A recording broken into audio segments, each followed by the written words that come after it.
అందరికీ షలోం. ప్రభు అయినటువంటి యాషువా మెస్సియా వారి అతి పరిశుద్ధమైనటువంటి నామంలో అందరికీ షలోం. ప్రియమైనటువంటి వారలారా, అనుదినము సర్వోన్నతుడైన జీవము గల దేవుని యొక్క వాక్యమును ధ్యానిస్తున్నాం. ఈ యొక్క వాక్యమును దేవుని యొక్క మహా గొప్ప కృపచేత వాక్యమును ధ్యానిస్తున్నాం. కాబట్టి నేటి దినమునకు కూడా ఆయన వాక్యమును ధ్యానించుటకు దేవుడు కృప చూపి ఉన్నాడు. ఈ యొక్క వాక్యమును అందరూ కూడా లైక్ చేయండి, కామెంట్ చేయండి, సబ్స్క్రైబ్ చేయమని, వాక్యమునకు ఒక లైక్ వేయమని అందరికీ విజ్ఞాపన చేస్తున్నాను.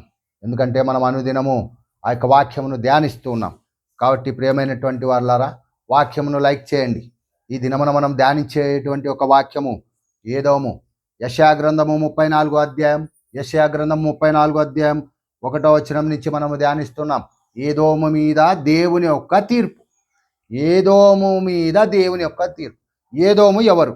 పరిశుద్ధ గ్రంథంలో మనం బహు జాగ్రత్తగా చూసినట్లయితే ఎవరు ఈ ఏదోము?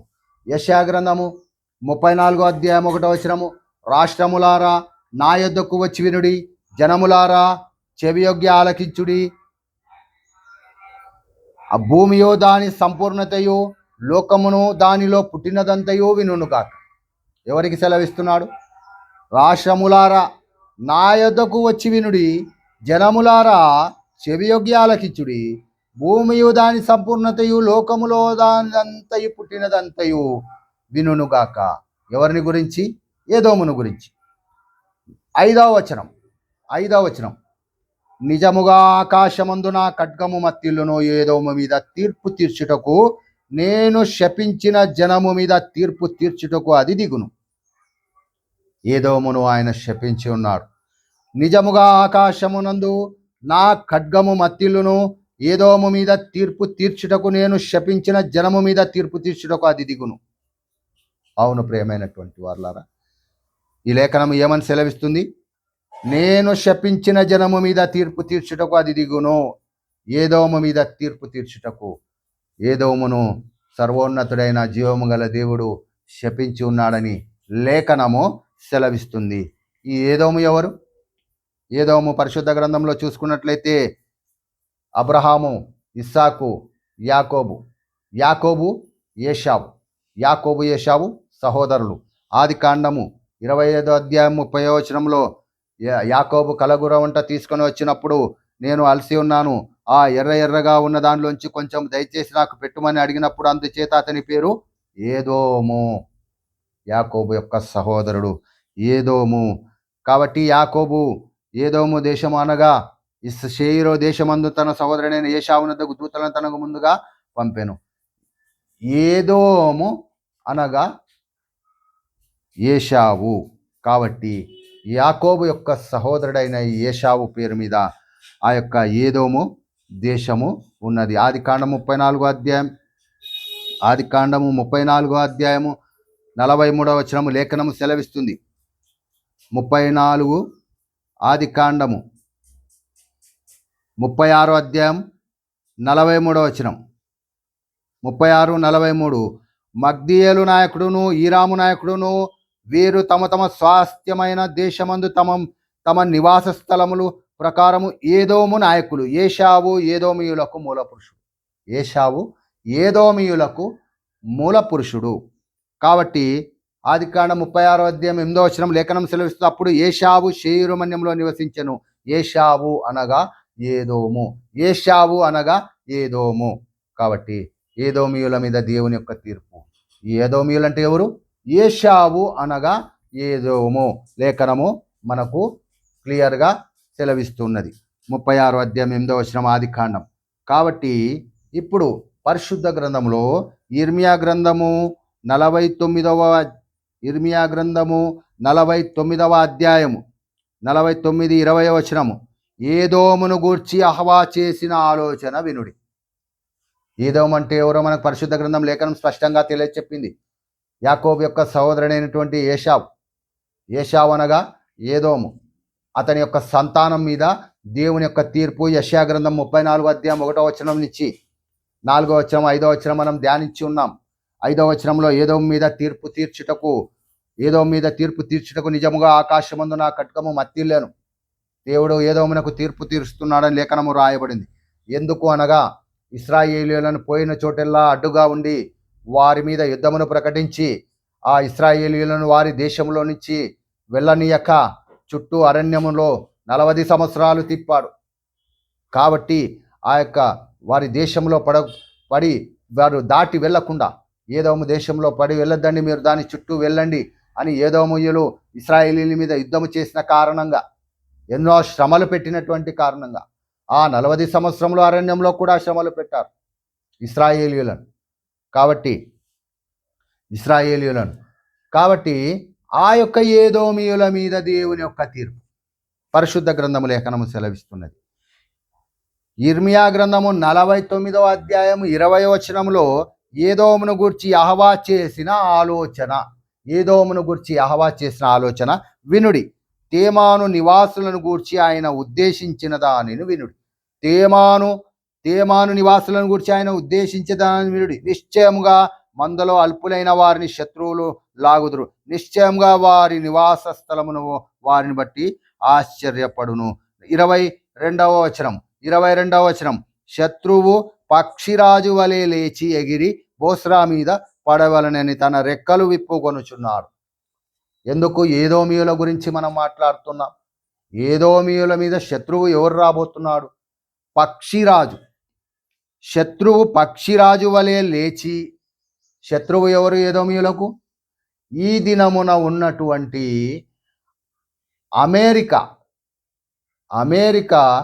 అమెరికా దేశము ఏదోమీయుల మీద యుద్ధము ప్రకటించింది. ఎందుకు? ఇశ్రాయేలు గురించి. ఇశ్రాయేలీలు ఎవరు? దేవుని యొక్క జనం. ఇశ్రాయేలు పక్షము వహించింది ఎవరు?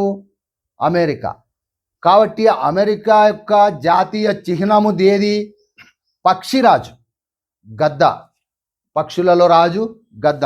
కాబట్టి ఇర్మియా గ్రంథము 49వ అధ్యాయం 22వ వచనంలో శత్రువు ఎవరు? శత్రువు అమెరికా దేశము. పక్షిరాజు వలె లేచి, శత్రువు పక్షిరాజు వలె లేచి ఎగిరి బోస్రా మీద పడవలనని తన రెక్కలు విప్పుకొనుచున్నాడు. ఆ దినమున ఏదోము బలాఢ్యుల హృదయములు ప్రసవించు స్త్రీ హృదయం వలె ఉండు.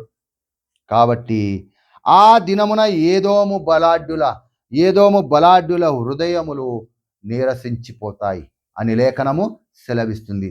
కాబట్టి పక్షిరాజు, అమెరికా యొక్క సైన్యము విమానాల చేత ఏదోమీయుల మీద జరుపుతున్నటువంటి బహుఘోరమైనటువంటి దాడిని బట్టి వారి హృదయములు కరిగిపోయాయి. భయము చేత వారు భయకంపితులైపోతున్నారు. ఇది ప్రవచనం. అమెరికా ఎందుకు యుద్ధము చేస్తూ ఉంది ఏదోమీయుల మీద అనగా, అమెరికా ఇశ్రాయేలు పక్షము అని వహిస్తున్నది. కాబట్టి అమెరికా గురించి పరిశుద్ధ గ్రంథంలో ఈ యొక్క జాగ్రత్తగా మనం చూద్దాం. వ్రాయబడినటువంటిది లేఖనములను మనం పరిశీలించుదాం. కాబట్టి దానియేలు గ్రంథము 7వ అధ్యాయం 1వ వచనం. దానియేలు గ్రంథము 7వ అధ్యాయం 1వ వచనం.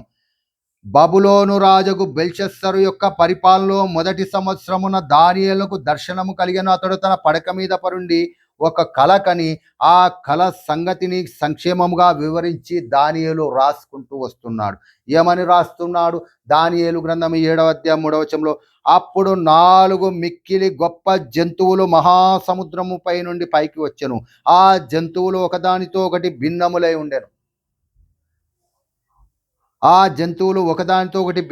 ఉండెను. దానియేలు గ్రంథము 7వ అధ్యాయం 4వ వచనంలో మొదటిది సింహమును పోలినది గాని దానికి పక్షిరాజు రెక్కల వంటి రెక్కలు ఉండెను.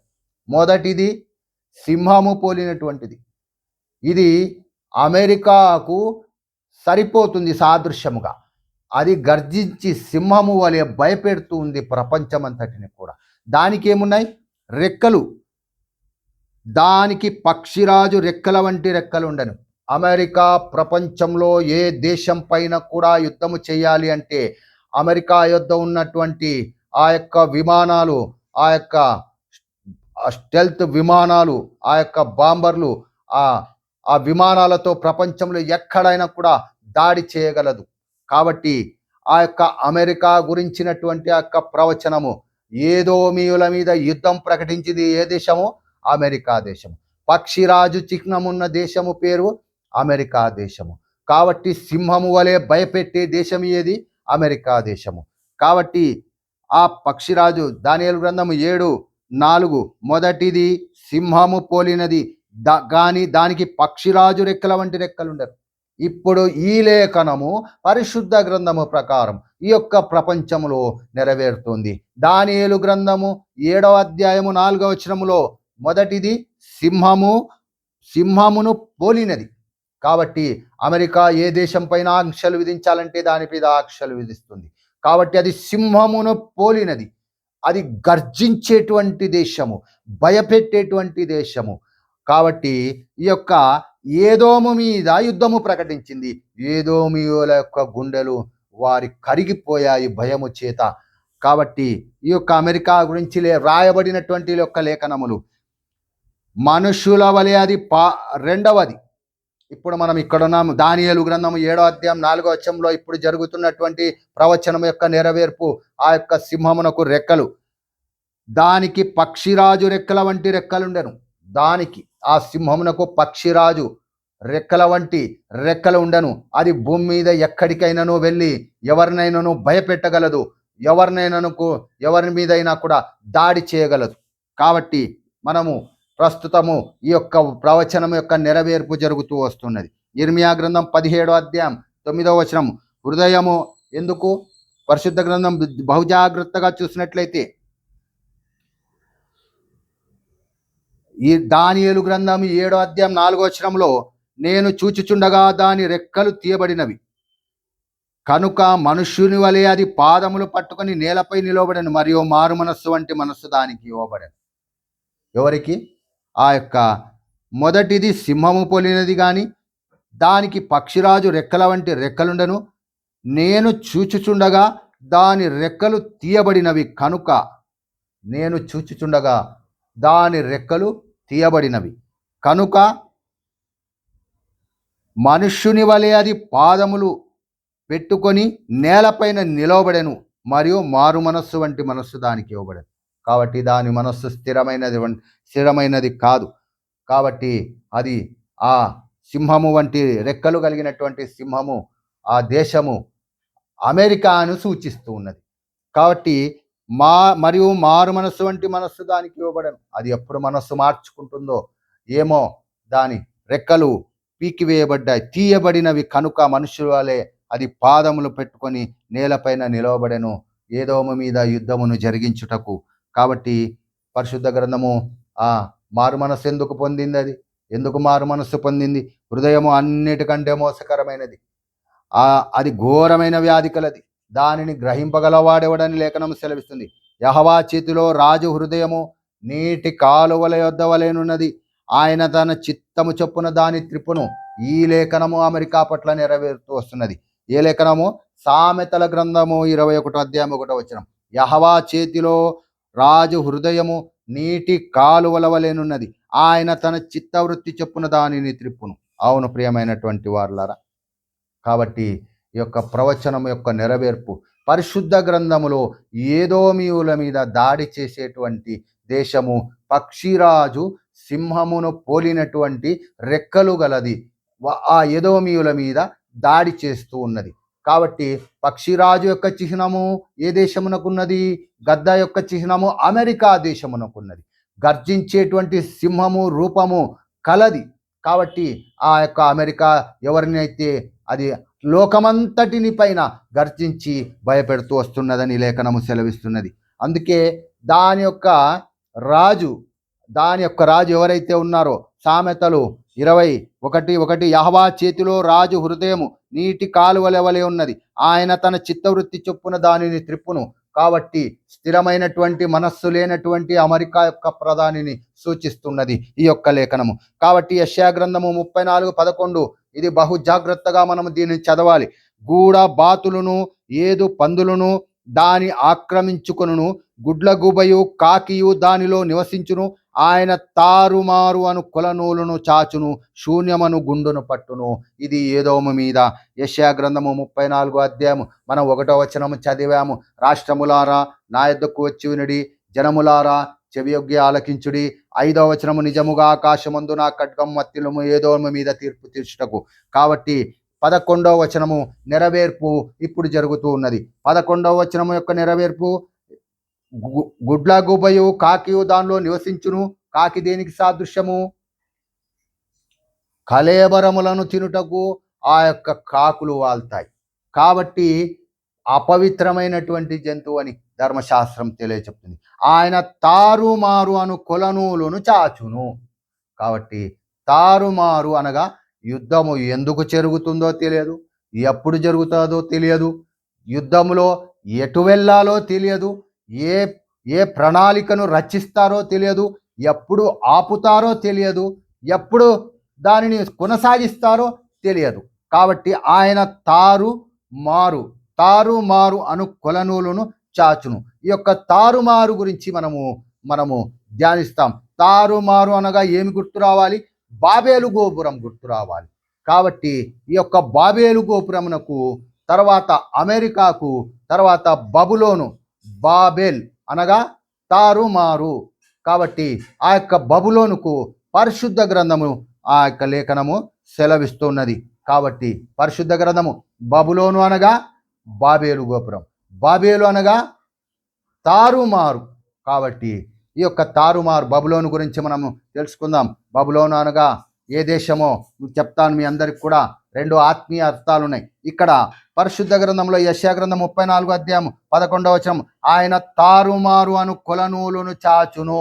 ఇప్పుడు ఆ యొక్క ప్రవచనము నెరవేరుతుంది. తారుమారు అనేది ఇక్కడ జరుగుతున్నది. వాళ్ళు యుద్ధము ఎప్పుడు జరిగిస్తారో తెలియదు, ఎందుకు ముగిస్తారో తెలియదు, ఎప్పుడు ఆ యొక్క యుద్ధము కొరకు ప్రణాళికను రచిస్తారో తెలియదు. ఈ సంఘటన ఇప్పుడు పరిశుద్ధ గ్రంథం ప్రకారం జరుగుతున్నది. కాబట్టి శూన్యమను గుండును పట్టును. ఈ యొక్క యుద్ధం వలన లాభం ఏమి? శూన్యము, ప్రయాస, వేదన, భారము. ఆ యొక్క గుండు బహుభారము. కాబట్టి ఆ యొక్క శూన్యమను గుండును పట్టును. ఈ యొక్క బాబేలు యొక్క పతనము జరగాలి. కాబట్టి పరిశుద్ధ గ్రంథం ప్రకారం ఈ దినమున వ్రాయబడినటువంటి లేఖనము ఏదోము దేశము. ఏదోమీయులు ఎవరు? ఏశావు యొక్క సంతానం. ఏశావు యొక్క సంతానము ఏదోమీయులు. ఏదోమీయుల మీద అమెరికా యుద్ధం ప్రకటిస్తుంది. అమెరికా ఏ దేశము? లేఖనం ముందుగానే చెప్పబడి ఉన్నాం, మనకు లేఖనము రాయబడింది. ఆ లేఖనము నెరవేరుతూ వస్తున్నది. ఇర్మియా గ్రంథము 49వ అధ్యాయము 22వ వచనము, శత్రువు పక్షిరాజు వలె లేచి ఎగిరి బోస్రా మీద పడవలనని తన రెక్కలు విప్పుకొనుచున్నాడు. ఆ దినమున ఏదోము బలాఢ్యులు, ఏదోము యొక్క బలాఢ్యుల యొక్క హృదయములు నిరసించిపోతాయని లేఖనము సెలవిస్తుంది. అవును ప్రియమైనటువంటి వారులారా, ఏదోమీయుల మీద యుద్ధము ప్రకటించింది ఎవరు? పక్షిరాజు. పక్షిరాజు, పక్షిరాజు అనగా అమెరికా దేశము. కాబట్టి దానియేలు గ్రంథము 7వ అధ్యాయము 4వ వచనంలో మొదటిది దానియేలు చూసినటువంటి దర్శనములో మొదటిది, సింహమును పోలినది కానీ దానికి పక్షిరాజు రెక్కలు. సింహము అనగా సింహము యొక్క స్వభావము కలిగినటువంటి అమెరికా దేశము ఏ దేశమునైనా భయపెట్టగలదని వాక్యము సెలవిస్తూ ఉన్నది. కాబట్టి సింహం అంటేనే భయము.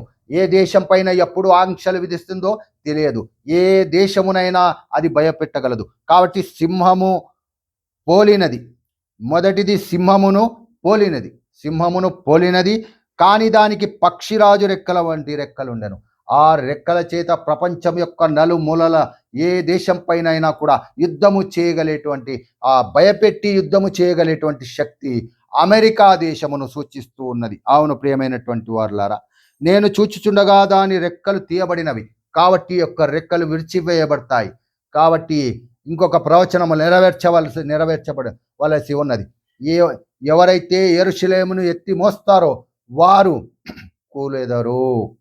కూలెదరు యొక్క ప్రవచనం యొక్క నెరవేర్పు గురించి రాబోయే ఆ యొక్క నెక్స్ట్ ఆ వీడియోలో, ఆ ఎపిసోడ్లో మనము చూద్దాం. ఈ యొక్క రెక్కలు ఎప్పుడు కూలిపోతాయి, ఆ యొక్క అమెరికా యొక్క పతనం ఎప్పుడు జరుగుతుందో మనము చూద్దాం. యెరూషలేమును ఎత్తి మోస్తుంది, కాబట్టి ఎప్పటి నుంచి ఎత్తి మోస్తుందో దానిని ధ్యానిస్తాం. కాబట్టి దేవుని యొక్క మహా గొప్ప కృప చేత ఈ దినమున ఏదోమును గురించి మనం తెలుసుకున్నాం. ఏదోమును గురించి తెలుసుకున్నాం. ఏదోము పైన ఎవరు దాడి చేస్తున్నారు? అమెరికా దాడి చేస్తుంది. కాబట్టి అమెరికా పక్షిరాజు చిహ్నము కలిగినటువంటి దేశము బహు దూరము నుంచి లేఖనము రాయబడింది. ఎంత దూరం నుంచి? అది రెక్కలు కట్టుకొని విమానాలతో యుద్ధము చేస్తున్నది. కాబట్టి ప్రియమైనటువంటి వారలారా, అనుదినము వాక్యమును ధ్యానించుటకు దేవుడు కృప చూపున్నాడు. నేటి దినమున కూడా ఏదోమును గురించి ఆ యొక్క రెక్కలు కట్టుకొని దానిపైన యుద్ధము ప్రకటించినటువంటి దేశము ఈ అమెరికా దేశం. కాబట్టి రేపు అందరూ వాక్యం వింటున్నారు కాబట్టి యొక్క వాక్యంకు ఒక లైక్ వేయండి, సబ్స్క్రైబ్ చేసుకోండి, ఆశీర్వదింపబడండి. మరలా రేపటి ఉదయకాలమున ఇంకొక అంశము చేత ఆ యొక్క బబులోను గురించి ఏమో తెలుసుకోవాలి. మనం పరిశుద్ధ గ్రంథంలో ఆ బబులోను ఏ స్థితిలో ఉన్నది, కాబట్టి యెరూషలేముకి అమెరికాకు ఉన్నటువంటి సంబంధం, పరిశుద్ధ గ్రంథంలో అమెరికా ఏమై ఉన్నది మనం తెలుసుకోవాలి. కాబట్టి ఇటు విషయాలన్నీ తెలుసుకున్నటకు యొక్క వాక్యంలో సబ్స్క్రైబ్ చేయమని తెలియజేస్తూ, వాక్యం విన్న మీ అందరిపైన దేవుని యొక్క మహా గొప్ప కృప ఆశీర్వాదములు ఉండులాగున మీ అందరి కొరకు నేను ప్రార్థిస్తూ ఉన్నాను. అందరు తలలు వంచుకున్నట్లయితే ప్రార్థించుకుందాం. పరలోకమందున్న మా తండ్రి, మీ పాదములకు స్తుతులు స్తోత్రములు వందనములు. అనుదినము ఉదయకాలమున వాక్యం ద్వారా మీరు మా హృదయములను తట్టుచున్నారు. వాక్యం విన్న ప్రతి హృదయాన్ని తెరవండి, ఆశీర్వదించండి, దీవించండి. వారి గృహములలో నెమ్మదిని, సమాధానమును, ఆశీర్వాదమును, దీవెనను వారి చేతి పనులు స్థిరపరచమని విజ్ఞాపన చేస్తూ, నాయన మా ప్రార్థనంతయు మీ పాదముల చెంత ఉంచుచు, వాక్యం వింటున్న వారి గృహములన్నింటి, వారి కుటుంబాలను మీ పాదముల చెంతకు తీసుకొని వస్తూ, మీ పాదముల చెంత అప్పచెప్తూ, మరలా రేపటి ఉదయ కాలమైన వాక్యమును చెప్పుటకు మీ యొక్క పరిశుద్ధాత్మ కృపనుంచినందుకు కృతజ్ఞతాస్తుతులు చెల్లిస్తూ, యాషువా మెస్సే వారి అతి పరిశుద్ధమైన నామమును అడిగి స్తుతించి వేడుకొంచున్నాం తండ్రి, ఆమేన్. అందరికీ షలోం. ప్రియమైనటువంటి వారలారా, మరలా రేపటి ఉదయ కాలమున ఈ దినమున ఏదోమున గురించి ధ్యానించడం, రేపు ఉదయమున మరి యొక్క లేఖనము బట్టి ధ్యానించుటకు దేవుడు కృప చూపున్నాడు. అందరికీ షలోం.